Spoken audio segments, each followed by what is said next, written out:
parang epal-epal kasi naging biktima daw siya noon na parang pinahiya, naiyak daw siya dahil parang ba't daw ganun yung treatment.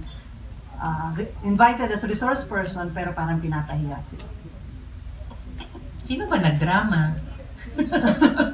I mean, come on, natanong na rin ako sa kanya dati at sabi ko ay I really hope and have faith na magra-rise siya sa challenge bilang senador dahil ibang institusyon na ang Senado sa PNP. So I'm hoping na he will rise to the challenge. So maging professional tayo, maging mature, no? Let's grow up. Napaka-importante ng mga trabahong dapat gawin dito sa Senado at mga laban na dapat